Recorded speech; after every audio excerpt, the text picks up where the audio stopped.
জুলাই ঘোষণাপত্র। কি এই জুলাই ঘোষণাপত্র? মূলত এটির সবকিছুই আওয়ামী লীগের বিরুদ্ধে, আওয়ামী লীগকে একেবারেই চিরতরে নিশ্চিহ্ন করার জন্যই আরেকটি প্রক্রিয়া মাত্র। এই কথাগুলো বলছেন অনেক বিশ্লেষকরা। আওয়ামী লীগ কি করছে, কি ভাবছে, আওয়ামী লীগের চোখে এই জুলাই সনদ, জুলাই ঘোষণাপত্রটি কেমন, কিভাবে তারা দেখছে, এই কথাগুলো শোনার জন্য এবং আপনাদেরকে জানানোর জন্য আমার সঙ্গে যুক্ত করেছে বাংলাদেশ আওয়ামী লীগের সংগ্রামী সাংগঠনিক সম্পাদক, সাবেক হুইপ আবু সাইদ আল মাহমুদ স্বপন। আমি আপনাকে শ্রদ্ধা জানাচ্ছি, আপনাকে আমি কৃতজ্ঞতা ধন্যবাদ জানাচ্ছি আমাকে সময় দেওয়ার জন্য। আপনি শুনেছেন আমার ভূমিকাটুকু, আপনি কি জি বলবেন বাংলাদেশ আওয়ামী লীগের একজন নেতা হিসেবে, সংগঠক হিসাবে এই জুলাই ঘোষণাপত্রকে কিভাবে দেখছেন? আপনাকেও ধন্যবাদ আমাকে সুযোগ দেওয়ার জন্য, এবং দেশবাসীর প্রতি আমার আন্তরিক কৃতজ্ঞতা, ধন্যবাদ। দেশবাসী, বাংলাদেশের জনগণ এখনো বাংলাদেশ আওয়ামী লীগকে তার বুকের গভীরে ধারণ করেন এবং বাংলাদেশ আওয়ামী লীগের জন্য অপেক্ষা করছেন। এই কারণে দেশবাসীর প্রতি আমি আন্তরিক কৃতজ্ঞতা জ্ঞাপন করছি। দেখুন, 1 বছর পর প্রফেসর ইউনূস একটি অশ্বডিম্ব পেরেছেন। আরো খোলামেলা বললে এটাকে বলে ঘোড়ার ডিম। উনি এটি ঘোড়ার ডিম পেরেছেন 1 বছর পরে। অনেক কথা শুনলাম, মার্কিন মুল্লুক থেকে প্রফেসর আলী রিয়াজকে ডেকে আনা হয়েছিল, তিনি এসে এখানে অনেক রাষ্ট্রীয় টাকা পয়সা খরচ করে, মাঝে মাঝে অবশ্য তিনি প্রমোদ ভ্রমণেও গাজীপুরে বিভিন্ন রিসোর্টে গিয়েছেন, সেগুলো প্রকাশিত হয়েছে। অনেক টাকা পয়সা খরচ করে, অনেক আপ্যায়ন করে, বিভিন্ন রাজনৈতিক দল, বিভিন্ন দলছুট ব্যক্তি, বিভিন্ন গণ ভিত্তিহীন, যাদের পরিবারের ভর্তিও তারা পাবেন না, এরকম অনেক ব্যক্তিকে ডেকে এনে অনেক নাটক করে শেষে 1 বছর পরে ওনারা জুলাই ঘোষণার নামে যে রচনাটি জাতির সামনে উপস্থাপন করেছে, জাতি ইতিমধ্যেই এটা প্রত্যাখ্যান করেছে। এটি একটি গরুর রচনার মতো একটি রচনা তারা লিখেছে, যে রচনার মূল কথাগুলাই হচ্ছে আওয়ামী লীগের বিরুদ্ধে, বাংলাদেশের জনগণের সম্ভাবনার বিরুদ্ধে, মুক্তিযুদ্ধের বিরুদ্ধে, এবং বাংলাদেশে স্বাধীনতা বিরোধী চক্রকে পুনর্বাসন করবার জন্য যে চক্রান্ত, সেই চক্রান্তের একটি রচনাপত্র হচ্ছে এই জুলাই ঘোষণা।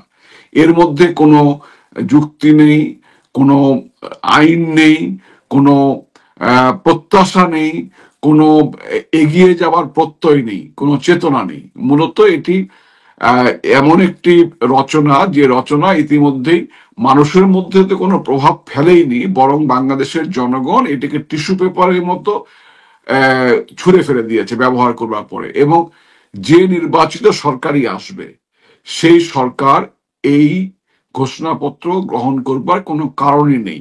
যদিও অনেক দলই ক্ষমতায় যাবার জন্য, মুরব্বীদের বিশেষ করে পরাশক্তি সমূহকে ম্যানেজ করবার জন্য কাচুমাচু করে গিয়ে এইসব ঘোষণাপত্রে বিভিন্ন অঙ্গীকার নামায় স্বাক্ষর করেছেন, কিন্তু এইসব স্বাক্ষরে কোনো ভিত্তি নেই। এই দিয়ে বাংলাদেশে কিছুই হবে না, বাংলাদেশের জনগণের এই দিয়ে কিছুই যায় আসে না। বাংলাদেশের জনগণ এখন অপেক্ষা করছে যে কবে একটি অবাধ, নিরপেক্ষ এবং অংশগ্রহণমূলক নির্বাচন হয়। আমি আবারও বলছি, অবাধ, নিরপেক্ষ এবং অংশগ্রহণমূলক নির্বাচন হয়, এই জন্য বাংলাদেশের জনগণ অপেক্ষা করছে। এবং গত 1 বছরে জনগণের কাছে, জনগণ যে ভোগান্তি 1 বছর ধরে পোহাচ্ছেন, জনগণ যে অতল গহ্বরে আশাহীন একটা অবস্থায় আছেন, জনগণের নিকট আওয়ামী লীগের জনপ্রিয়তা অনেকাংশে বৃদ্ধি পেয়েছে। আওয়ামী লীগ নেত্রী, জাতির জনকের কন্যা, বঙ্গবন্ধু কন্যা শেখ হাসিনার প্রতি মানুষের আস্থা অনেক বেশি বৃদ্ধি পেয়েছে।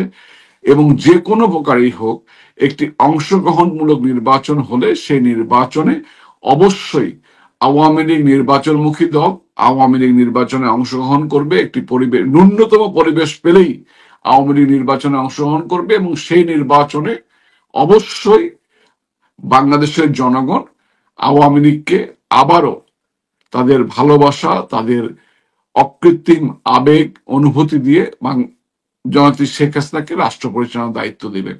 এবং সেক্ষেত্রে এই ঘোষণাপত্রের কোনো মূল্য জাতির কাছে নেই। যে আমি নির্বাচনের প্রসঙ্গে একটু পরে আসছি।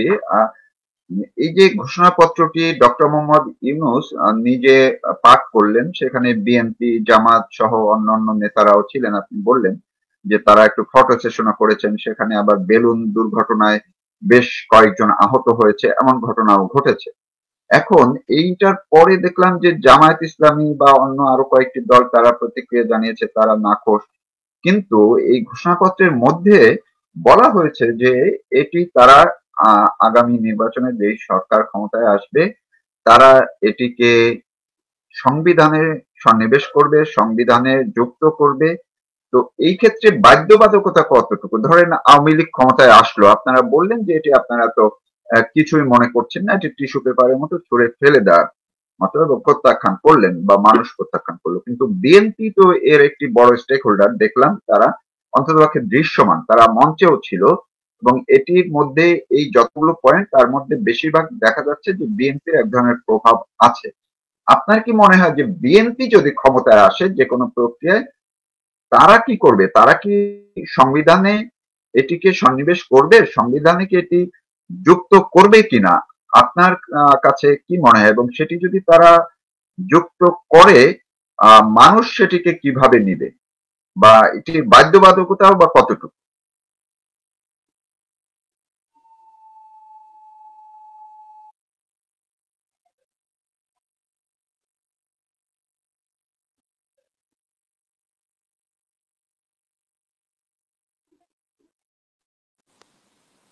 দর্শক, আমাকে কি জি আপনি, লাইনটি মাঝখানে জি সংযোগ হ্যাঁ, সংযোগ বিচ্ছিন্ন হয়ে গেছে। জি অসুবিধা নেই। আমি প্রশ্নটি আবার করছি যে আমরা দেখেছি বিএনপি এই মঞ্চে ছিল এবং তারা সবচেয়ে বড় স্টেক হোল্ডার এই মুহূর্তে এই জুলাই সনদের ক্ষেত্রে, এবং বলা হচ্ছে যে এই জুলাই সনদের যতগুলো পয়েন্ট এগুলো ম্যাক্সিমাম হচ্ছে বিএনপির তরফ থেকে দেওয়া হয়েছে এবং তাদের প্রভাবটি সব জায়গায়। এখন সেই বিএনপি যদি নির্বাচনের মধ্যে দিয়ে হোক বা যে কোনো প্রক্রিয়া যদি ক্ষমতায় আসে, আপনার কি মনে হয় যে তারা কি এগুলোকে সংবিধানে সন্নিবেশ করবে? সেই বা বাধ্যবাধকতার জায়গাটিও তারা কিভাবে দেখতে পারে?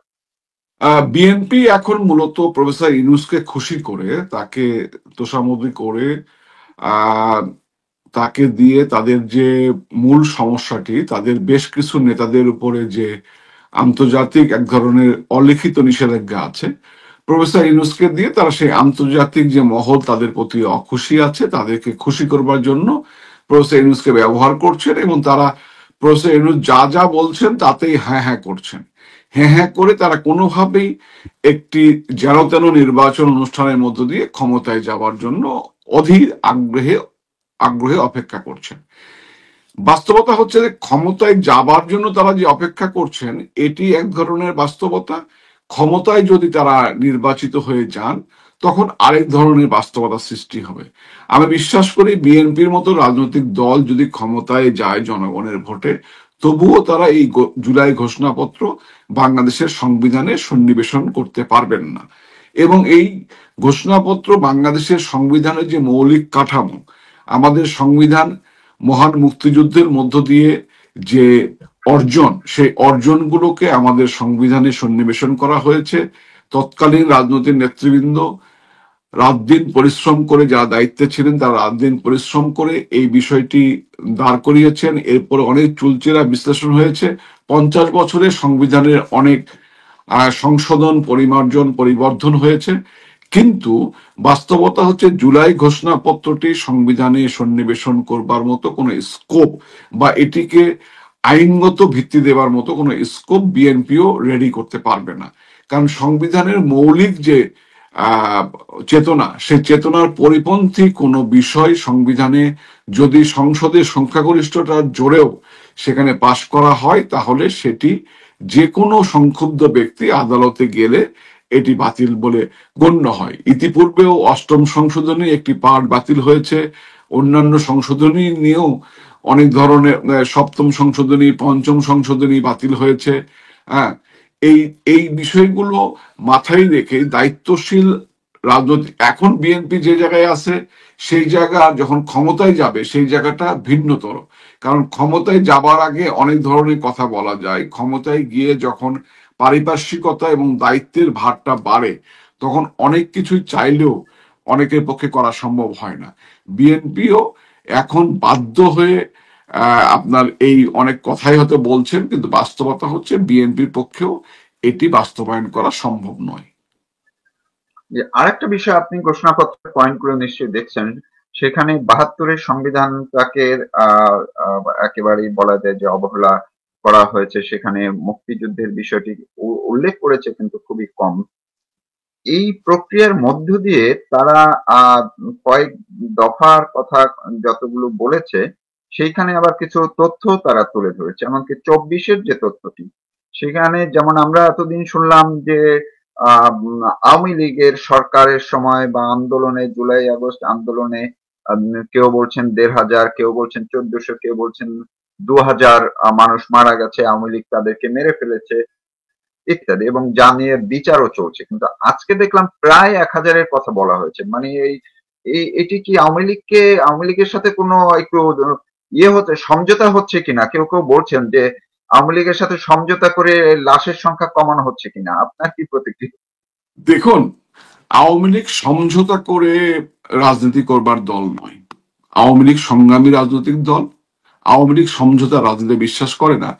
আর যে ব্যক্তিটি বাংলাদেশের মুক্তিযুদ্ধকে ধ্বংস করবার জন্য, বাংলাদেশের সম্ভাবনাকে ধ্বংস করবার জন্য ষড়যন্ত্র করে আওয়ামী লীগকে ক্ষমতা থেকে বিতাড়ন করেছে, সেই ব্যক্তির সঙ্গে আওয়ামী লীগ কখনোই সমঝোতা আপোষ করতে পারে না। এটা সম্ভব নয়। আমি একটা জিনিস আপনাকে স্পষ্ট করে বলি, বীর কখনো ষড়যন্ত্র করে না, সাহসী মানুষ ষড়যন্ত্র করে না। ষড়যন্ত্র করে ভীরু, কাপুরুষ, লুভি, চতুর, ধূর্ত, এই ধরনের মানুষরা। প্রফেসর ইউনূস দ্বিতীয় শ্রেণীর মানুষ। তিনি বীরও নন, তিনি সাহসীও নন। তিনি একজন ষড়যন্ত্রকারী, তিনি কাপুরুষ, তিনি ধূর্ত। এই ব্যক্তিটি তার ব্যক্তি স্বার্থ চরিতার্থ করা, এবং ১৯৭১ সালে যে হায়নারা পরাজিত হয়েছে তাদের একটি সুশীল ভাষণ হচ্ছে প্রফেসর ইউনূস। প্রফেসর গোলাম আজম, আমি আগেও বলেছি, প্রফেসর গোলাম আজমের একটি সুশীল ভাষণ হচ্ছে প্রফেসর ইউনূস। তবে প্রফেসর গোলাম আজমের সঙ্গে প্রফেসর ইউনূসের পার্থক্য হচ্ছে, প্রফেসর গোলাম আজম যা বিশ্বাস করতেন, যা করতেন তাই বলতেন। আর প্রফেসর ইউনূস যা বিশ্বাস করেন, যা করেন তা বলেন না। প্রফেসর ইউনূস, গোলাম আজমের কোনো মুখোশ ছিল না, প্রফেসর ইউনূসের মুখোশ রয়েছে। তো সুতরাং এই মুখোশধারী একজন স্বাধীনতা বিরোধী ব্যক্তির সঙ্গে আওয়ামী লীগের কোনো ধরনের সমঝোতার কোনো প্রশ্নই আসে না। একটি কথা খুব স্পষ্ট করে বলি, এরা যে ১০০০ বলেছে, আন্দোলন পূর্ব সময়ে অর্থাৎ ৫ই আগস্ট পূর্ব সময়ে তারা খুঁজেও ১০০০ আন্দোলনকারী নিহত হয়েছেন, এই সংখ্যা তারা এখনো বের করতে পারেননি, প্রথমত। দ্বিতীয়ত হচ্ছে, এই আন্দোলনকারীরাও অনেকেই হত্যাকাণ্ডের শিকার হয়েছেন প্রফেসর ইউনূসের মেটিকুলাস প্ল্যানে যে স্নাইপার শুটাররা ছিল, সেই স্নাইপার শুটারদের দ্বারাই তারা নিহত হয়েছেন। সুতরাং এই সমস্ত দায় দায়িত্ব আওয়ামী লীগের ঘাড়ে চাপিয়ে আওয়ামী লীগের বিচার করে আওয়ামী লীগকে নিষিদ্ধ করা বা আওয়ামী লীগকে একটি সন্ত্রাসী রাজনৈতিক দল হিসাবে বিশ্ববাসীর কাছে চিহ্নিত করবার যে প্রক্রিয়া তিনি চেষ্টা করছেন, এই খায়েশ তার পূর্ণ হবে না। এই খায়েশ তার পূরণ হবে না। বরং এক সময় না এক সময় এই ধোঁয়াশা কেটে যাবে এবং হত্যাকারী এবং হত্যার মূল হুকুমদাতা, হত্যাকাণ্ডের মূল পরিকল্পনাকারী যে প্রফেসর ইউনূস এবং তার বাহিনী। দেখুন, আমাদের দেশে বর্গী এসেছে, আমাদের দেশে দস্যু পড়েছে। এখন প্রফেসর ইউনূস থেকে শুরু করে তার উপদেষ্টা, তার চারপাশে যত লোক আছে, দেখেন ম্যাক্সিমাম মানুষই হচ্ছে বিদেশি নাগরিক। হ্যাঁ, জন্মও বাংলাদেশে হতে পারে, জন্মগতভাবে বাংলাদেশি হতে পারে, কিন্তু তারা অন্য দেশের প্রতি আনুগত্য স্বীকার করে বিদেশি নাগরিক হিসাবে তারা সেই দেশের সিটিজেনশিপ বা শপথ গ্রহণ করেছেন। এই ব্যক্তিদের বাংলাদেশের প্রতি তাদের আনুগত্য কতটুকু আছে, এটি অবশ্যই প্রশ্ন সাপেক্ষ। এবং তারা যেভাবে দুর্নীতি এবং লুটপাট করছেন, তা বাংলাদেশের ইতিহাসে এত দুর্নীতি এবং লুটপাট আর কখনো হয়নি। আপনি মানি লন্ডারিং এর কথা বলেন, বাংলাদেশের সবচেয়ে বড় মানি লন্ডারের নাম হচ্ছে প্রফেসর ডক্টর মোহাম্মদ ইউনূস।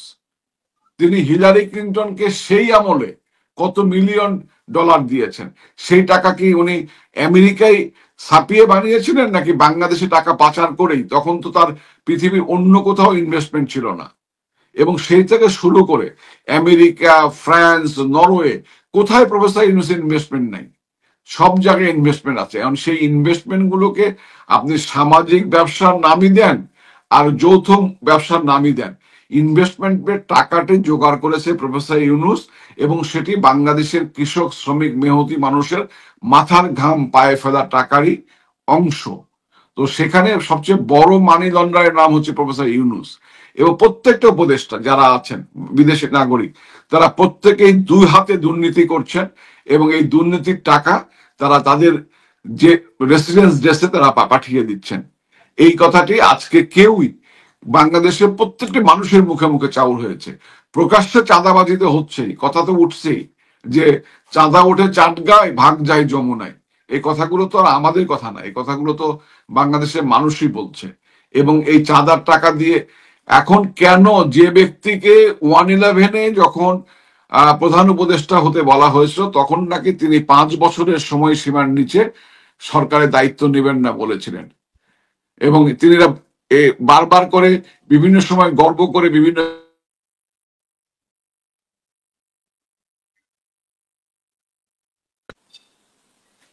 শোনা যাচ্ছে আমাকে?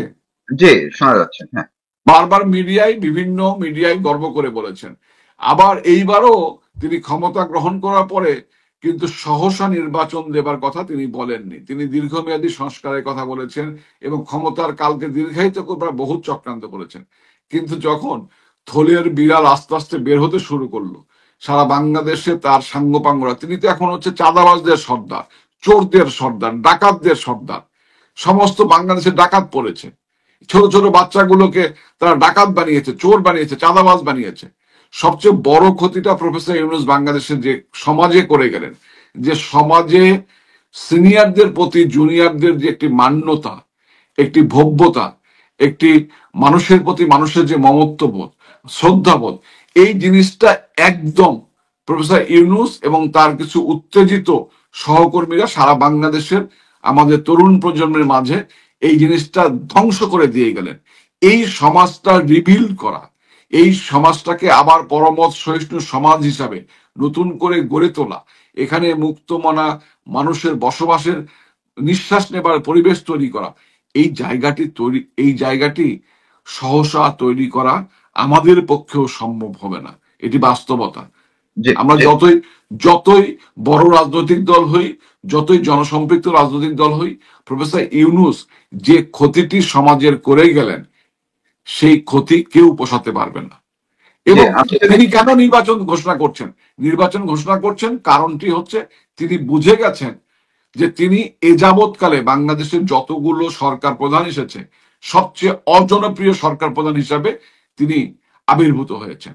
অতএব তার এখন সেফ এক্সিট দরকার, কিন্তু সেফ এক্সিট প্রফেসর ইউনূসের ভাগ্যে জুটবে না ইনশাল্লাহ। জি, আমি এই নির্বাচনের প্রসঙ্গটিতে আসতে চাচ্ছিলাম। সেটি হচ্ছে যে ডক্টর ইউনূস আজকে গতকালকে একটি রোড ম্যাপ ঘোষণা করেছে যে রমজানের আগে ভোট, অর্থাৎ ফেব্রুয়ারির মধ্যে ভোট করার জন্য তিনি নির্বাচন কমিশনকে বলবেন। এখন এই প্রশ্নটির, এই কথাটির সঙ্গে বাংলাদেশ আওয়ামী লীগের সম্পৃক্ততা আছে। সম্পৃক্ততা হচ্ছে তারা নির্বাচন যেমন বলছে, নিরপেক্ষর কথা বলছে, সুষ্ঠু বলছে, অবাধ বলছে, কিন্তু অংশগ্রহণমূলক শব্দটি তারা বলছে না। তার মানে হচ্ছে ধরাই যায় যে হয়তো তারা আওয়ামী লীগকে হিসেবের বাইরে রেখে দিয়েছে।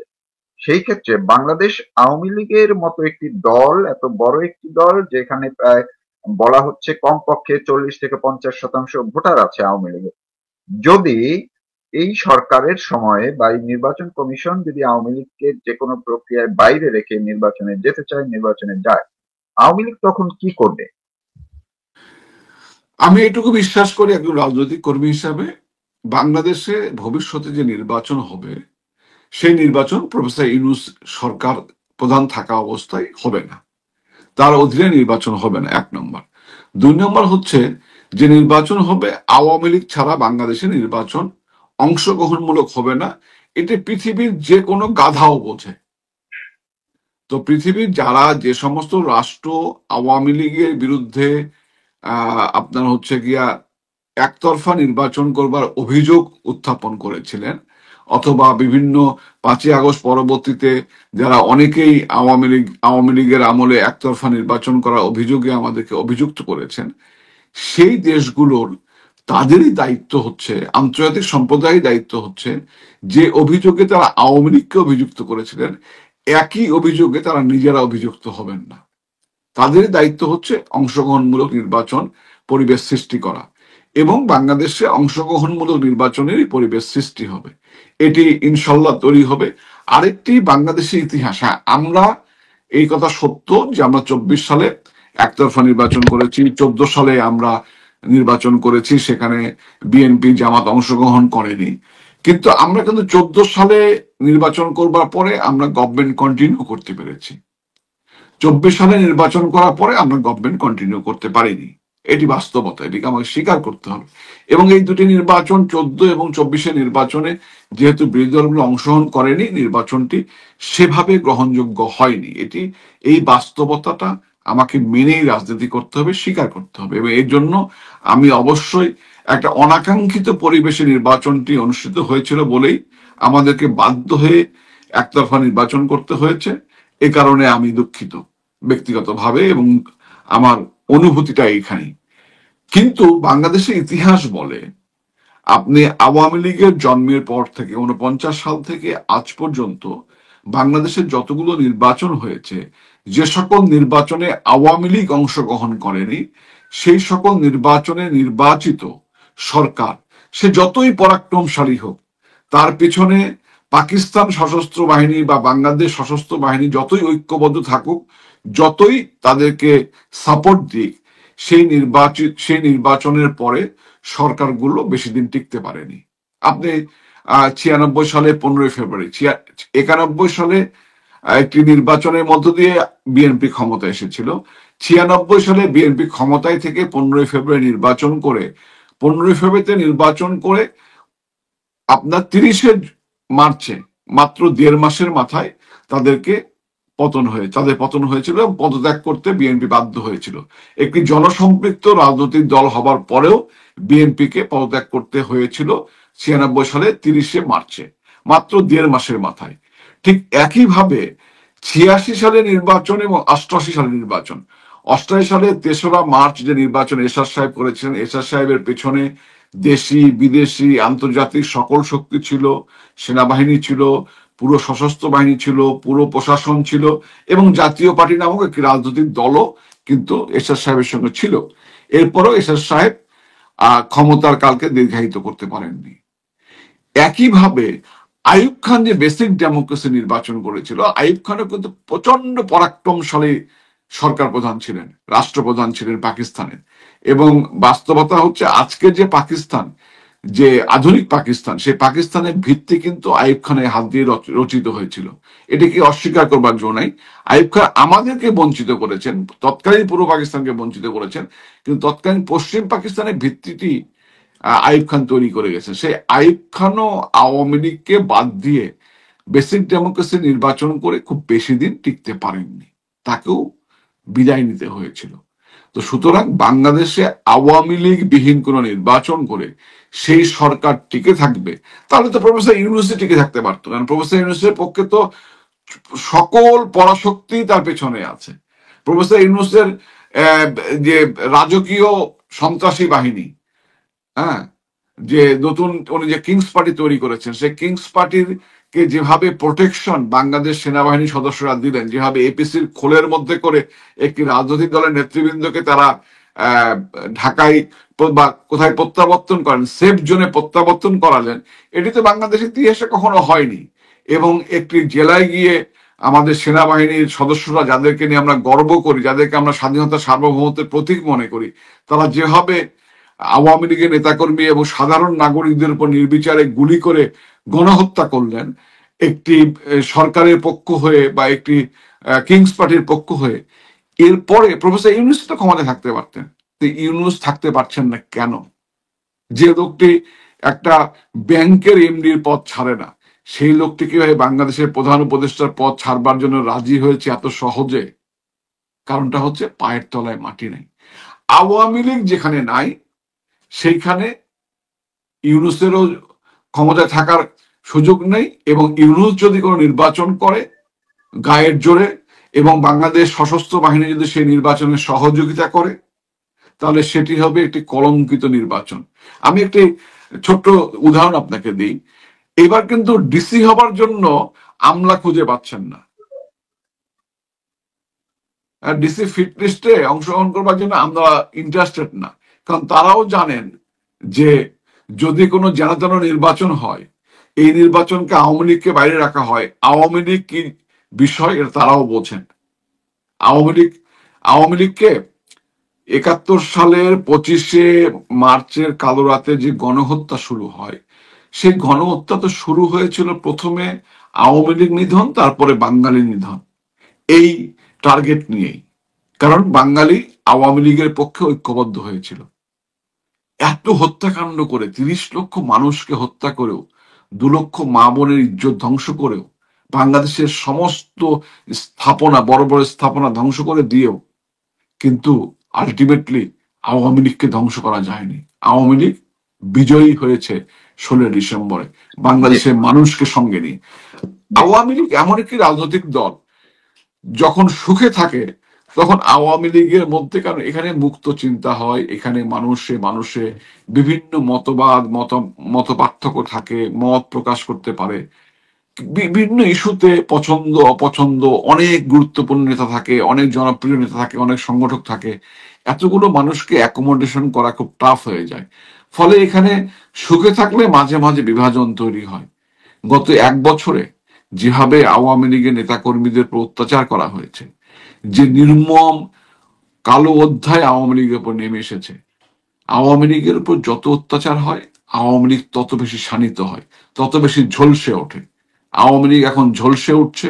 আমাদের নেতাকর্মীরা আমাদের একে অপরের প্রতি যে ছোট ছোট বা ছোট বড় যাই হোক মান অভিমান ছিল, দলের অস্তিত্বের কারণে, দেশের অস্তিত্বের কারণে, মুক্তিযুদ্ধের কারণে, বঙ্গবন্ধুর কারণে সব মানুষ ঐক্যবদ্ধ হচ্ছে। এবং আওয়ামী লীগ ছেড়ে তো কেউ যায়নি আজ পর্যন্ত। এত বড় একটা অত্যাচার, এত বড় একটা আপনার নির্মম অন্ধকার যুগ নেমে এসেছে আওয়ামী লীগের উপরে। এরপরেও তো আওয়ামী লীগের পদত্যাগের হিড়িকও পড়েনি, আওয়ামী লীগের দল বদলের হিড়িকও পড়েনি। আওয়ামী লীগ তার স্বকীয় জায়গায় দাঁড়িয়ে আছে।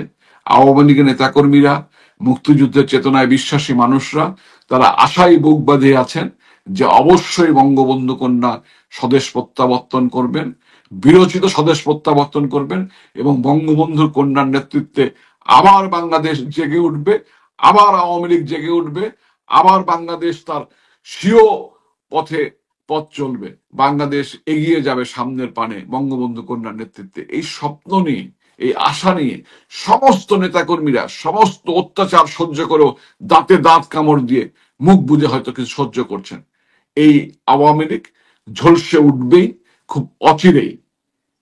জি, অনেক ধন্যবাদ আপনাকে। দর্শক যারা এতক্ষণ আমাদের সঙ্গে ছিলেন, আপনারা দেখেছেন আমার সঙ্গে যুক্ত ছিলেন বাংলাদেশ আওয়ামী লীগের সাংগঠনিক সম্পাদক এবং সাবেক হুইপ আবু সাইদ আল মাহমুদ স্বপন। তিনি বললেন মূলত আমার বিষয়টি ছিল যে এই গতকালকে যে জুলাই ঘোষণাপত্র সেটি আওয়ামী লীগ কিভাবে দেখছে। তারা ব্যাখ্যা দিলেন আওয়ামী লীগের পক্ষ থেকে এটি তারা প্রত্যাখ্যান করেছেন, জাতি প্রত্যাখ্যান করেছে এটিও তিনি বললেন, এবং এটির যে কোনো মূল্য নেই, টিস্যু পেপারের মতো ছুঁড়ে ফেলে দেওয়ার মতো একটি বিষয়, সেই কথাটি তিনি বললেন। পাশাপাশি তিনি বললেন বাংলাদেশ আওয়ামী লীগের অবস্থান নির্বাচনের ক্ষেত্রেও কি হতে পারে। আশা করি আপনারা শুনলে অনেক গুরুত্বপূর্ণ বিষয় আওয়ামী লীগের অবস্থান সম্পর্কে আপনারা জানতে পারবেন। সবাই ভালো থাকুন, সুস্থ থাকুন, নিরাপদে থাকুন।